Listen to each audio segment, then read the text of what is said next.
Y'all need Jesus. Hey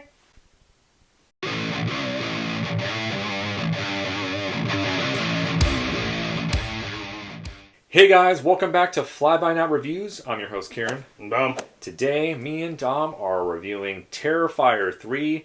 It is currently out on Amazon Prime. I've seen this movie about a year ago, but I wanted to introduce the film to Dominic, and I haven't seen any of the movies, so I went into this cold. yeah, so that was kind of the fun part, and A nice uplifting Christmas movie. yes, Terrifier. I mean, I was familiar with I've seen all the Terrifier films, like even the Ninth Gate or the Ninth Circle and All Hallows Eve, which introduces Art the Clown for the first time. But we could have watched 1, 2, and then finally 3. But I was really excited to rewatch it again, and I figured, okay, since the story's not, I mean, it's connected with other movies, but I felt like as an introduction, it might be good to just go in with just straight just into the. I thought it'd be cool just to check it out with like no attachment to anything else. Yeah. And what can I say about this movie? I mean, it is beyond brutal. I mean, when I watched it in the theater, it was like I actually went by myself because I felt like I was doing something bad. Like even at I went to the movies, like, oh, 1 ticket for Terrifier 3. And I just felt like really dirty and like guilty. And there's maybe maybe 20, 25 people in the theater, and I mean, it was like I've never witnessed a movie this gory, this violent, this it's like, I mean, I've seen 1 and 2, but this one, Terrifier 3, just takes it to the next level in terms of just like violence. And well, I knew there was a lot of buzz behind it, and then I saw a bunch of cameos in there. Like, oh, okay, I know you, freaking Chris Jericho, and then oh yeah, what is it, Clint Howard? Yeah, and was it Jason Patrick from Lost Boys and Speed 2? Everybody's favorite Speed movie. No, just kidding. But yeah, Art the Clown, for me, I think he's become sort of an icon. David Howard Thornton absolutely kills it in that role. I do know he was not the original actor to play Art the Clown. The first couple of versions was another actor. I don't know. I forgot his name. I think it was Mike Gianelli or something. But he's the actor who's become synonymous with Art the Clown. Yeah, he it's almost like this mix between like Freddy Krueger. He's kind of funny, kind of likable, but then he's just like evil and twisted. And there's a certain dread when he appears on screen because he's just going to do something like just disgustingly like evil. Something bad's gonna happen. Yeah, and this film definitely you haven't seen 1 and 2, Right? but one is almost like a standalone movie, kind of like a basic slasher, Right? with a couple of elements added in that's kind of like the supernatural.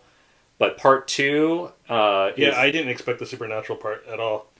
Yeah, I mean, going into Yeah. I mean, again. Mm-hmm. Starting off at 3 maybe have been a bad idea, but I was too excited about doing this review. But yeah, so Damien Leone, he's the director of this film. The first film that he did, Terrifier, he literally did on a budget of $50,000.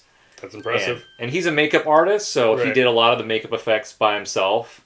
Part 2 was actually crowdfunded for $250,000, which, if you watch that, you'll see the quality of the film. I mean, it had budget constraints for sure, right? But you could tell there was a lot of there was a step up. Yeah, exactly. And so Terrifier 3, this had a budget of I think $2 million, and you could really see that budget, but in a good way. Like they were able to do more. With the effects and all that, and the overall story was a lot more fantasy based. I can definitely see him kind of leaning towards like Nightmare on Elm Street and even like The Evil Dead. Yeah, I was getting some Evil Dead vibes there. Yeah, some Sam Raimi stuff. But there's all this lore that these movies have that when I first saw the first Terrifier movie, I wasn't aware of until I kind of watched more and kind of watched his previous stuff. And there's a lot more to art than you think. There's a lot of like kind of like things involving like demons and all this other stuff. It's not just some mime that walks around killing people. Exactly, yeah. So, I mean, it is a slasher. It is, the scenes are there to entertain, to see how far they can take it. And I think they didn't even one of the things I appreciated was it didn't like rely on jump scares, which is just annoying. It's like, I don't mind getting scared, but jump scares are so... Everybody hates them. Yeah, I mean, I don't know. Like, what was your standout scene that just like kind of made you like? I mean, there's so many in this. The shower, movie.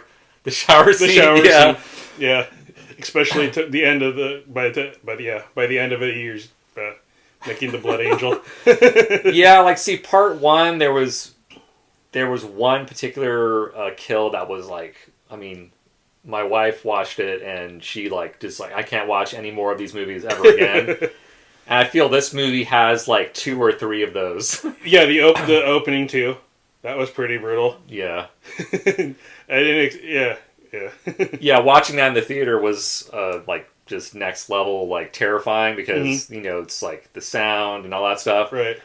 But there were things that I like when I watched it initially in the theater that were more impactful than when I watched it again. It wasn't as impactful. Right. But then there were things that were more impactful at home than they were in the theater. All right. But yeah, overall, if you are familiar with any of these movies, like you know what you're going to get with this.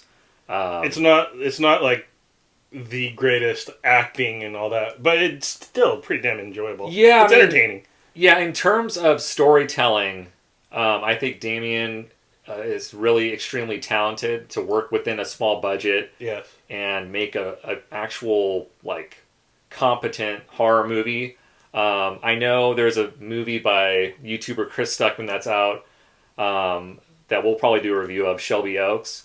I heard he spent over $2 million, and just seeing the trailers, like I kind of have a feeling like, you know, Damien got a lot more with much less. Right. And that shows you the talent and the ability. You don't need a lot of fancy stuff to make a good film.